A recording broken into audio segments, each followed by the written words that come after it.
Good morning. Good morning, ma'am. There Good was morning, ma'am. Good Good morning, ma'am. How are you all? Fine, ma'am. Fine, ma'am. Fine, ma'am. There was actually some network issue. That is why it was disconnecting every time. So Good morning. Good morning, beta. Please keep your videos on. Okay, 47 students are here, whereas I think we are supposed to have 52. So there are 5 students who are still missing. We'll see now what to do. In case somebody joins in within 5 minutes, we'll take in. Otherwise, they'll be marked absent. Okay. Today we are going to start the chapter, The Portrait of a Lady. I'm going to share a screen with you all. Just a minute.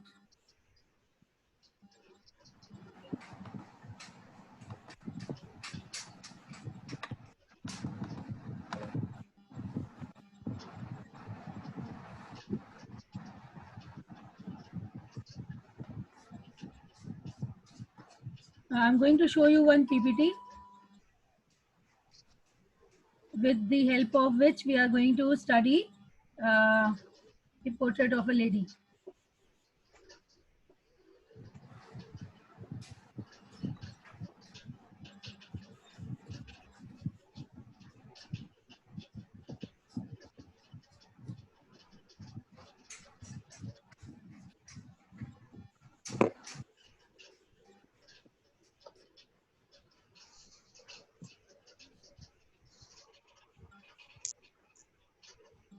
Okay, is this screen visible to all of you?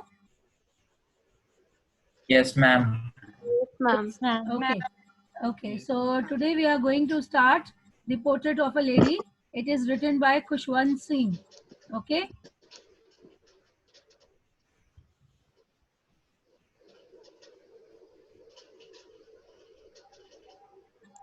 Right. Now, this is the picture of Mr. Khushwant Singh. And see, he was born on 15th August 1915 and died on 20th March 2014. He was an Indian author. In 2017, he was awarded the Padma Vibhushan, the second highest award in India. Okay. Now look at the main theme. Look at the main theme of the story. The Portrait of a Lady is an affectionate account of the warm relationship that existed between Khushwant Singh and his grandmother, spanning over 20 years. So now, in this particular chapter, he is going to discuss his relationship with his grandmother over a span of 20 years. So he's drawn a portrait of his mother, not through the brush, but with his pen. Okay, he has written about his grandmother. See the picture of his grandmother, Khushwant Singh. Okay, she looks very old, isn't it? As old as she could be, right? And that's what is given in the text. If you share that the text, if you see and read, you realize how beautifully he has created the portrait in such a way that you are actually able to create a visual picture in front of you through the words that he used so vividly about his grandmother. Okay, now look at this, The Portrait of a Lady by Khushwant Singh. It is the life of his grandmother. So in the initial stages, when Khushwant Singh's parents had to move to town, to city for some reason of the job and the other thing, Khushwant Singh spent his childhood with his grandmother in the village. And in the village, it was clearly mentioned how the grandmother used to spend time there. She used to cook food for him. She used to take him to the school. She used to get his homework done. She used to wait in the nearby temple as long as he used to study there. And then she used to bring him back. And while bringing back, they used to carry the stale chapatis. They used to keep throwing those chapatis there to the dogs who used to follow both of them. and then she used to prepare his slate, and all the things. Used to give him bath, used to prepare breakfast for him. So there are number of things that grandmother used to do in the first phase of their life, in his childhood, when both of them were together. So now here we are going to talk about Khushwant Singh's life with his grandmother in three phases. So first phase, when both of them were together in his childhood, and they were in village, and what all the things that grandmother used to do for him. You need to read it in the text. Okay. Now, if somebody can read about the grandfather, anybody volunteer? Yeah, anyone. Ma'am, may I? Yes, ma'am. Okay, anyone.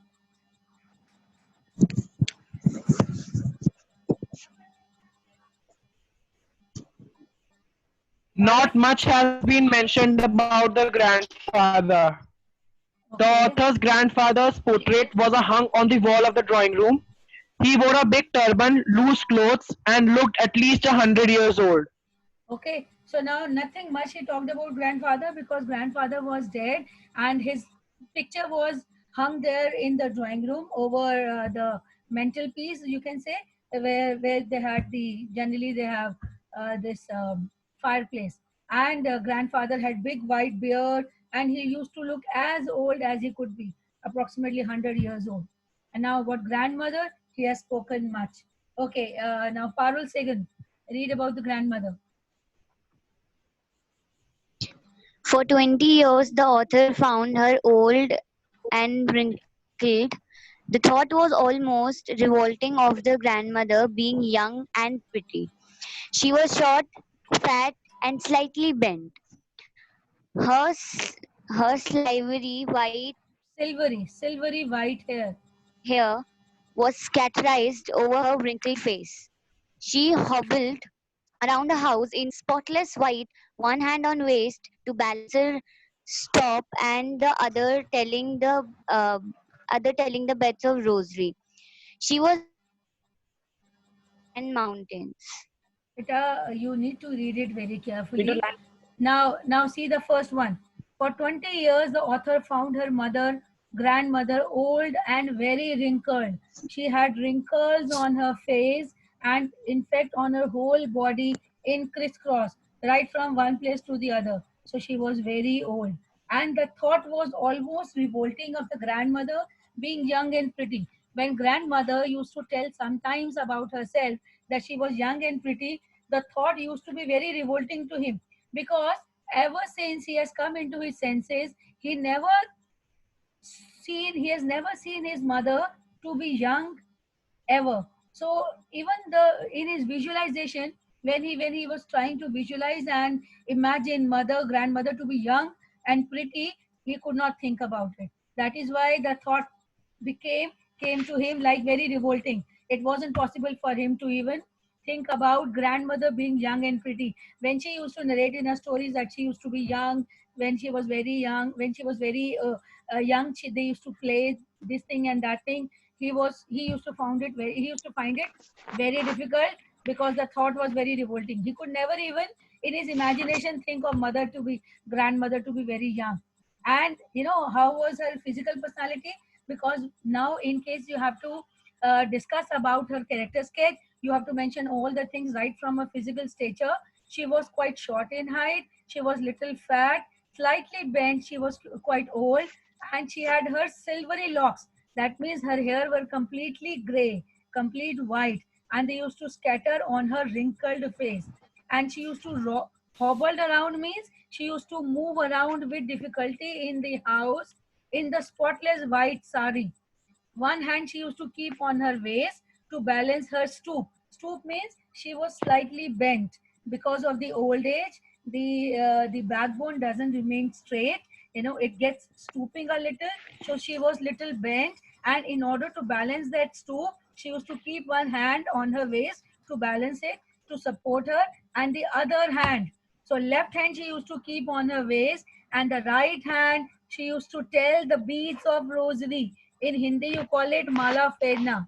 She used to have a mala in her hand all the time, and she used to keep telling the beads of rosary. Okay, that means every time she used to keep remembering God day and night. She was like the winter landscape in the mountains, because you see, there was a natural beauty on her face. Her face used to radiate, and she used to wear white clothes. Her face was also very glowing, and then she had white locks, white hair. So she just used to look like the mountain landscape, winter landscape. Why winter landscape? Because there is snow and ice all around on the landscapes in mountains. So she used to look like that. Now, can you physically imagine and visualize the physical personality of grandmother? Yes. Yes, ma'am. Okay.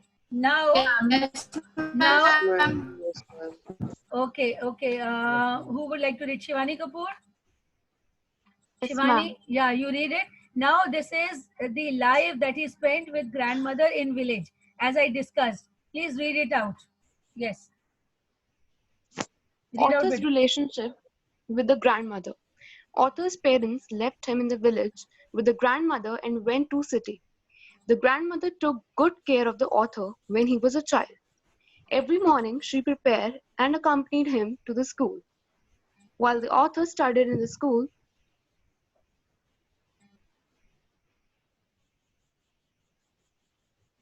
wh- while the author studied in the school, the grandmother read the scriptures in the temple as the school was attached to it. At home, she would ask him what the teacher had taught him. She also helped him in his learning. Okay, so first phase, grandmother used to be a complete support to him. In fact, she worked or she acted as a surrogate mother. Surrogate, you understand the word surrogate?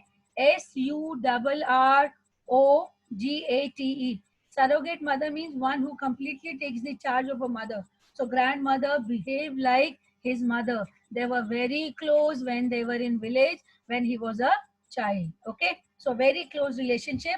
Physically also they used to remain together, and mentally also. Okay, next, just a minute.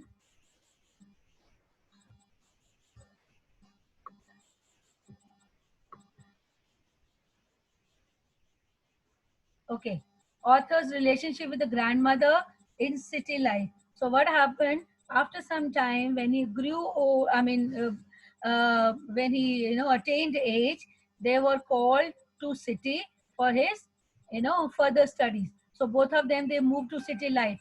Then there was a time when there was a little change in their relationship when they came to city. So what was that change? I would like to know by somebody. Anybody can read? Okay, Pranjal, you read. Just joined. Pranjal, can you hear me? Yes, ma'am. Yeah, please read it. When the author's parents settled down in the city, they called the author and the grandmother to the city. The author started going to English school by a motor bus. The grandmother couldn't accompany him to the school. At school, the author learned English words which the grandmother couldn't understand and disapproved of lessons in science. She couldn't help him in his studies. Disapproved of music lessons. She believed music was the monopoly of beggars and harlots. When the author went to the university, he was given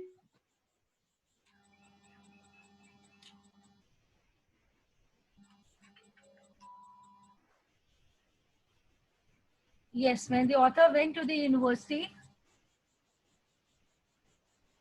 he was given a separate room. Pranjal, your voice is not audible.